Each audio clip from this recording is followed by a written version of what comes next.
Assalamualaikum warahmatullahi wabarakatuh. Selamat pagi sahabat RJ semua dimanapun berada. Semoga sahabat RJ semuanya dalam keadaan sehat walafiat. Baiklah, untuk sekarang ini kita akan membahas bagaimana dan apa saja persyaratan untuk bekerja di kebun sebagai karyawan di perkebunan atau perusahaan kelapa sawit. Ada beberapa persyaratan yang harus dipenuhi jika sahabat RJ semua ingin bekerja di perusahaan perkebunan kelapa sawit. Yang pertama dari faktor umur ya. Untuk umur itu minimal 17 tahun, maksimal itu 35 sampai 40 tahun. Ini tergantung dari kebijakan perusahaan yang dituju. Yang kedua, persyaratan secara administrasi yaitu fotokopi KTP. Yang ketiga, fotokopi KK. Yang keempat, itu fotokopi atau surat asli dari kepolisian, yaitu surat keterangan berkelakuan baik. Yang selanjutnya itu surat keterangan berbadan sehat dari instansi kesehatan terkait seperti puskesmas, rumah sakit atau klinik yang ada di lingkungan masing-masing. Itu merupakan syarat-syarat untuk menjadi atau untuk melamar sebagai karyawan di perkebunan kelapa sawit. Faktor penting dalam proses melamar yaitu memberikan surat atau lamaran tersebut ke orang yang tepat. Dalam hal ini diserahkan ke kantor divisi atau kantor abdeling. Di sana ada kerani divisi atau mandor 1 atau asistennya secara langsung. Dan jangan lupa dalam persyaratan tersebut dilampirkan juga surat lamaran yang bisa ditulis secara manual ataupun di print, dan itu ditandatangani bagi pelamar. Itu merupakan syarat-syarat umum untuk bekerja di perusahaan perkebunan kelapa sawit. Selanjutnya, untuk jenis pekerjaan yang ada di perkebunan itu berbagai macam ya, dari mulai pemanen, tunas, perawatan. Dalam hal ini perawatan itu terbagi lagi menjadi beberapa subsektor pekerjaan. Itu ada kegiatan pemupukan, kegiatan penyemprotan, kegiatan pembersihan lahan secara manual atau imas ya, imas gawangan ataupun piringan di tanaman kelapa sawit yang masih kecil, dan berbagai jenis pekerjaan lainnya yang sesuai atau kebutuhan kondisional perusahaan. Sedangkan untuk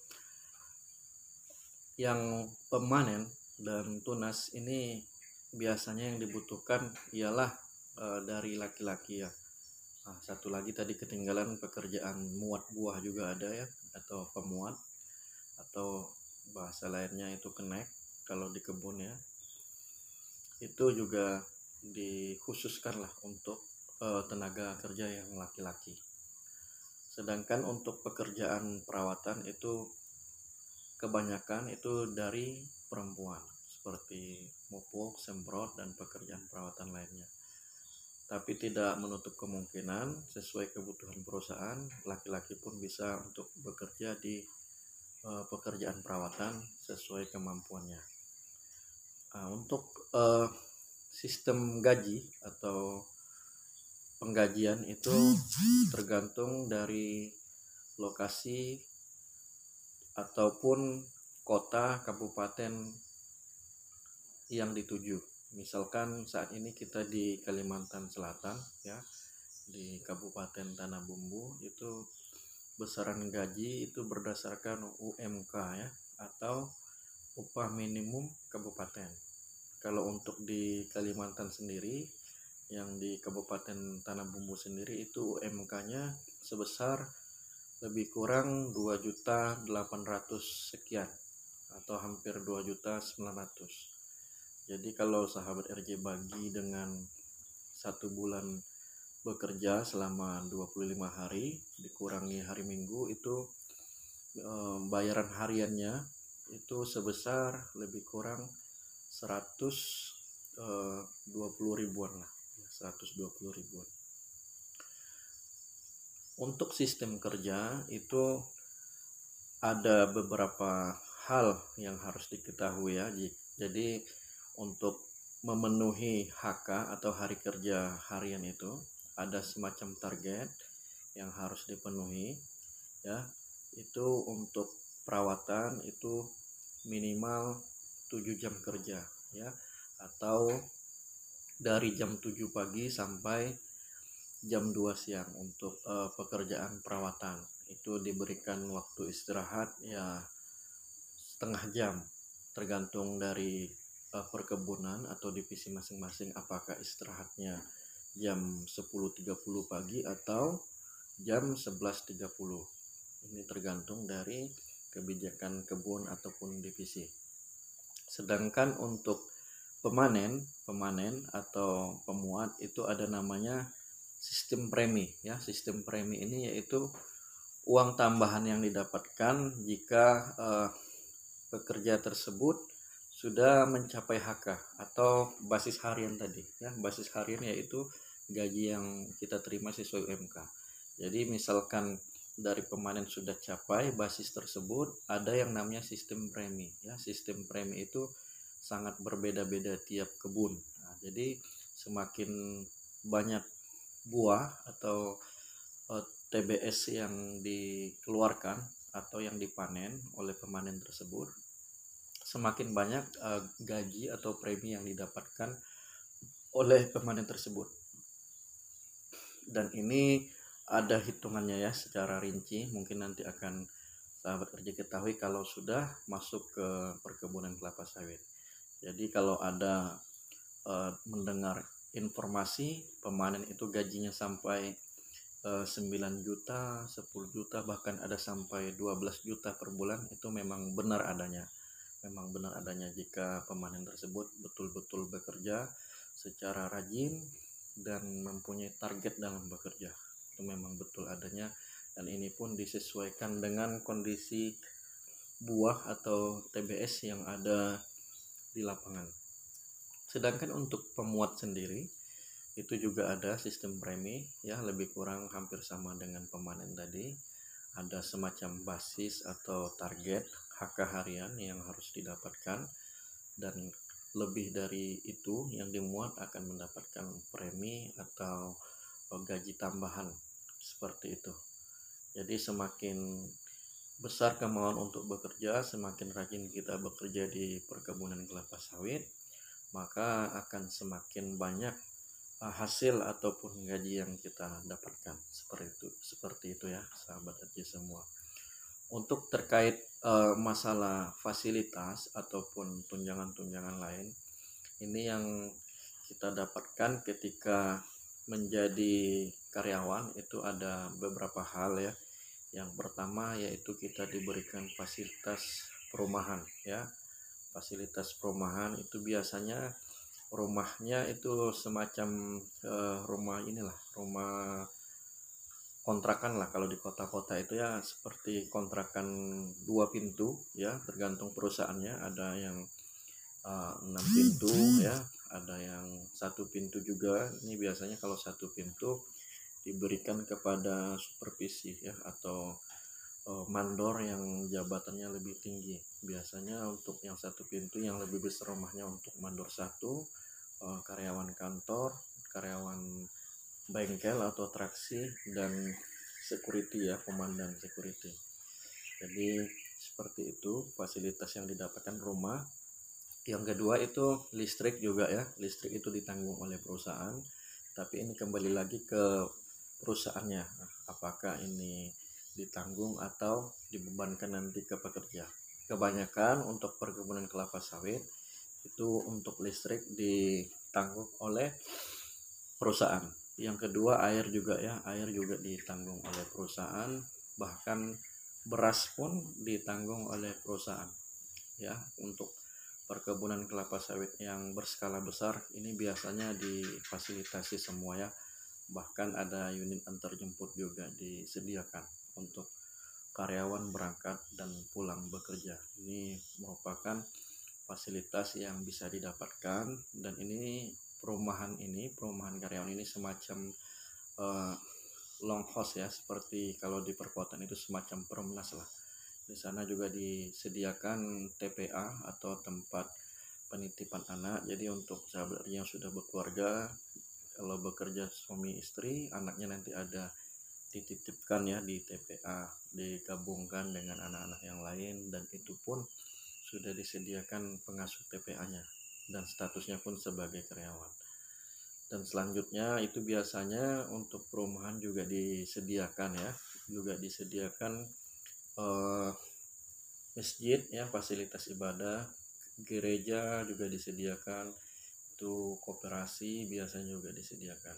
Nah, dan sistem koperasi ini biasanya dari karyawan untuk karyawan, artinya karyawan yang belanja di koperasi tersebut dia juga bisa berinvestasi, dan SHU-nya, sisa hasil usahanya, bisa dibagikan setiap tahunnya. Nah, inilah kelebihan kita di perkebunan kelapa sawit.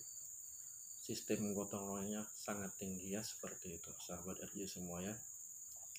Jadi bagi sahabat RJ yang ingin melamar di perusahaan perkebunan kelapa sawit dengan niat yang sungguh-sungguh ya, pasti insya Allah pasti berhasil ya, selagi sahabat RJ memang ada kemauan dan tekad yang kuat untuk bekerja di perkebunan kelapa sawit. Apalagi jika nanti sahabat RJ bekerja suami istri misalkan ya, yang bapaknya bisa kerja manen atau tunas, ibunya bisa kerja perawatan, dikalikan UMK 3 juta lebih kurang tadi, bisa untuk HK saja sudah bisa 6 juta per bulan ya. Kalau bapaknya bisa lebih rajin lagi, bisa manennya lebih banyak, bisa mengeluarkan buah, nah itu bisa gajinya lebih lagi ya sahabat RJ ya. Jadi walaupun sahabat RJ jauh, misalkan di Pulau Jawa ataupun di Kalimantan, Sumatera, ataupun di timur ya, itu banyak karyawan kita di sini dari luar pulau ya. Jadi masih banyak keluarga kita yang ada di sini ya, saudara kita. Intinya kita masih berada di Indonesia ya, negara kesatuan Republik Indonesia. Jadi sahabat RJ, yakinkan dulu niat, jika memang ingin bekerja di perkebunan kelapa sawit ya, untuk mengadu nasib lah, atau untuk mencari peluang yang lebih baik, seperti itu ya sahabat RJ semua ya. Dan juga untuk untuk kita semua ya, untuk kita semua yang ada di perkebunan kelapa sawit itu semua bekerja secara bersama-sama ya. Nanti sahabat RJ tidak akan bekerja sendiri ya, itu nanti kita akan dibagi menjadi beberapa subsektor ya, atau beberapa mandoran. Jadi ada satu mandor nanti yang mengomandoi ataupun yang memimpin satu geng ya, satu geng atau satu mandoran. Biasanya maksimal satu mandoran itu 20 ya sampai 25 orang lah. Satu mandoran minimal ya 15 orang, ataupun kadang 10 orang satu mandoran. Jadi nanti bagi sahabat RJ yang sudah bekerja ya sebagai karyawan, nanti akan diatur oleh mandornya ya. Sedangkan untuk untuk jenis karyawannya ya, untuk jenis-jenis karyawan yang ada di perkebunan kelapa sawit, untuk pemula ya, untuk pertama kali itu ada namanya karyawan tidak tetap ya, atau karyawan PKWT. Nah, karyawan PKWT ini mungkin bisa di searching ya di Google, apa itu karyawan PKWT. Secara umum karyawan PKWT itu perjanjian kerja waktu tertentu, dimana nanti jika kita melamar itu ada semacam ikatan kontrak dengan perusahaan, itu maksimal selama 3 tahun. Artinya tahun pertama ya, kontrak pertama itu 1 tahun. Nanti jika perusahaan masih membutuhkan ataupun sahabat RJ sudah yakin dan dipercaya oleh perusahaan akan diperpanjang maksimal 2 tahun ya. Kalaupun sudah sampai 3 tahun bekerja sebagai karyawan PKWT, ini akan diangkat menjadi karyawan tetap atau karyawan PKWTT ya, perjanjian kerja waktu tidak tertentu.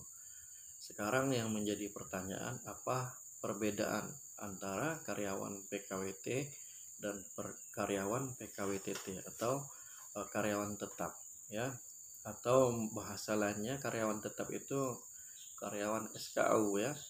Jadi perbedaan secara signifikan tidak ada ya, artinya karyawan PKWT dan karyawan tetap itu mempunyai hak dan tanggung jawab yang sama, mempunyai hak dan fasilitas yang sama, dan mempunyai target yang sama. Satu hal yang membedakan karyawan PKWT dengan PKWTT ya, ini memang merupakan faktor penting juga. Kenapa karyawan PKWT ingin menjadi SKU ya atau karyawan tetap, itu ialah bonus tahunan ya. Bonus tahunan tidak diberikan kepada PKWT atau karyawan tidak tetap atau bukan karyawan SKU. Sedangkan untuk karyawan tetap atau karyawan SKU ya, itu diberikan bonusan tahunan. Ini berdasarkan keuntungan perusahaan ya, tidak mesti wajib diberikan oleh perusahaan. Tetapi selama ini dari zaman dulu sampai sekarang, bahkan ketika Covid pun perusahaan masih memberikan bonusan. Artinya sektor perkebunan kelapa sawit masih menguntungkan lah secara global. Sebagai contoh ya, tahun kemarin di perusahaan ini untuk bonusan karyawan itu diberikan sebanyak 3 kali upah ya, 3 kali upah. Artinya misalkan sahabat RJ gajinya 1 bulan 3 juta, diberikan bonusan tahunan 9 juta ya, lebih kurang 9 juta bonusan tahunan itu tahun kemarin. Sebagai gambaran, bisa jadi lebih atau bisa jadi kurang ya. Tadi kembali tergantung dari keuntungan dari perusahaan tersebut ya. Biasanya rata-rata minimal atau maksimalnya bisa 2, 3, 4 dan rata-rata biasanya 3 kali upah ya untuk bonusan tahunan. Itu diberikan selama 1 kali dalam 1 tahun. Nah, jika sahabat RJ suami istri ya tinggal dikali 2. Bonusannya 9 juta ditambah gajinya 3 juta, 12 juta dikali 2, 24 juta. Ini kan sudah bisa untuk menjadi tabungan sahabat RJ ya. Untuk yang lain tidak ada perbedaan ya, karyawan PKWTT, karyawan SKU tetap dengan karyawan PKWT. Tidak ada perbedaan selain dari bonusan ya. Untuk THR sama-sama dapat ya, untuk beras sama-sama dapat, untuk target sama ya, premi pun sama, tidak ada perbedaan yang mencolok. Cuman untuk fasilitas rumah biasanya ini terbatas ya. Karena terbatas ini diutamakan karyawan SKU tetap.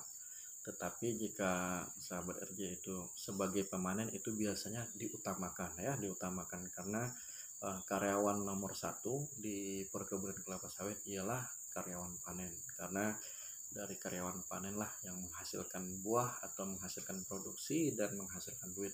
Seperti itu, bukan kita mengatakan karyawan lain tidak penting, sama-sama penting, tetapi nomor 1 prioritas paling penting ialah karyawan panen. Seperti itu. Jadi jika sahabat RJ memiliki pengalaman dalam kegiatan panen sawit, misalkan pernah bekerja di perusahaan lain ya, perusahaan sejenis atau perkebunan kelapa sawit, nah ini bisa sahabat RJ, kemungkinan peluang besar untuk diterima sangat besar ya, jika sahabat RJ sudah pernah bekerja sebagai pemanen ataupun sudah ada pengalaman menjadi pemanen di perusahaan lain. Apalagi kalau misalkan pernah menjadi pemanen di perkebunan luar ya, seperti misalkan pemanen dari Malaysia, ini biasanya sangat dicari ya, sangat dicari pemanen-pemanen yang sangat kompeten lah kalau sudah bekerja di luar atau pernah bekerja di Malaysia, kerja sebagai pemanen. Ini sangat dicari lah sama perkebunan atau perusahaan perkebunan kelapa sawit. Dengan syarat sahabat RJ memang betul-betul niat untuk bekerja ya, untuk mencari nafkah seperti itu.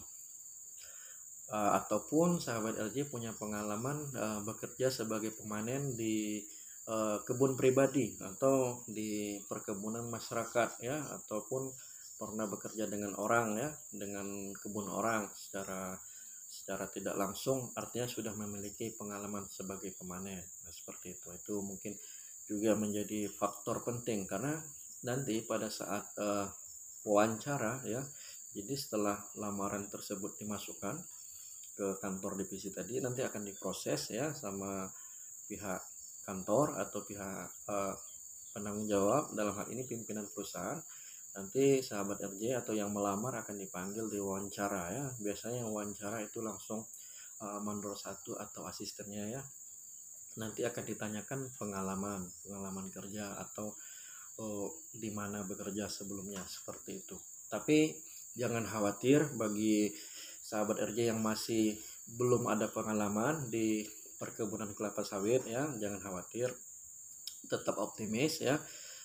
Jika memang niat bekerja, kami yakin itu akan dipertimbangkan ya, apalagi sahabat RJ masih umur di atas 17 tahun atau di bawah 35 tahun ya. Artinya harapan kita sahabat RJ pasti insya Allah dalam keadaan sehat lah, seperti itu. Jadi jika tidak ada pengalaman kerja, jadi sahabat RJ bisa menyampaikan secara jujur saja, tidak usah sampaikan hal yang tidak pernah kita lakukan, sampaikan belum pernah ada pengalaman, karena kebanyakan juga karyawan kita memang belum ada pengalaman kerja ya. Nanti pertimbangan dari pimpinan atau dari asisten atau mandor satu mungkin akan diberikan semacam training dulu kan, semacam training itu tetap digaji ya, apakah nanti diminta atau dialokasikan ke pekerjaan tunas dulu ya, karena tunas juga pekerjaannya menggunakan alat ya, dodos ataupun egre sesuai pokok sawitnya, ketinggian pokok sawitnya. Nah, nanti akan di training dulu ya. Nah, mungkin sahabat RJ lihat di video saya itu ada satu video ya, masih belajar ya nunasnya ya, baru 1 hari belajar nunas, tapi tidak sesulit yang dibayangkan, seperti itu ya sahabat. Yang penting ada kemauan dan keinginan untuk belajar, seperti itu ya sahabat RJ. Mungkin nanti dikasih dulu pekerjaan tunas ya, ataupun nanti sesuai kemampuan bisa jadi dikasih dulu pekerjaan perawatan ya, sampai terbiasa bekerja di perkebunan. Nah, seperti itu. Mungkin setelah terbiasa menggunakan alat dodos ya, egre, mungkin nanti berapa bulan ya, 2 bulan 3 bulan, mungkin butuh waktu sampai 6 bulan sampai 1 tahun, mungkin baru bisa panen. Nah, mungkin itu sebagai bentuk training lah ya, dan ini tidak ada kerja kita dalam pemaksaan lah, seperti itu intinya tidak ada pemaksaan bekerja ya. Kita akan training dulu ke tunas atau pekerjaan lain ya. Kalau sahabat aja ingin muat buah itu lebih bagus ya. Kalau mau belajar muat buah itu juga bagus, itu memang sangat dibutuhkan juga ya untuk muat buah, seperti itu mungkin sahabat RJ ya. Untuk pertanyaan lain mungkin bisa ditanyakan di kolom komentar sahabat RJ.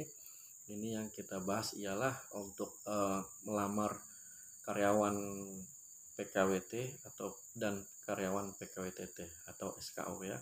Untuk posisi lain mungkin bisa kita jelaskan lebih lanjut di video berikutnya insya Allah ya, seperti itu. Mungkin itu yang bisa saya sampaikan. Ini semoga bermanfaat untuk kita semua, untuk yang menonton dimanapun berada. Mudah-mudahan ada manfaatnya ya. Mudah-mudahan sahabat RJ yang masih belum bekerja, yang belum ada pekerjaan, tertarik untuk bekerja di perkebunan kelapa sawit ya. Lebih baiknya bisa bekerja di perkebunan kelapa sawit yang dekat-dekat kampung ya. Kalaupun tidak ada yang dekat kampung ya, mau tidak mau ya harus merantau. Jangan takut merantau ya sahabat RJ, selagi niat kita baik dan tujuan kita baik, mencari nafkah untuk anak dan istri, seperti itu ya. Kalaupun lajang pun mencari pengalaman, seperti itu ya, mencari pengalaman dan mencari uang lah tentunya, seperti itu ya, sebagai tabungan. Sedikit pengalaman ya, berbagi pengalaman juga. Saya juga memiliki karyawan ya, mempunyai target kerja 10 tahun di perkebunan kelapa sawit bekerja. Dia mengumpulkan uang ya, dia mengumpulkan modal, setelah itu dia usaha dan alhamdulillah usahanya maju dan lancar ya. Artinya bisa jadi bekerja di perkebunan kelapa sawit sebagai batu lompatan lah ya, untuk mengumpulkan uang, mencari modal, ingin mandiri ataupun berusaha, seperti itu ya sahabat RJ semua. Sekali lagi saya ucapkan terima kasih, mohon subscribe-nya, mohon like-nya, mohon share-nya. Terima kasih. Assalamualaikum warahmatullahi wabarakatuh. Salam RJ Channel.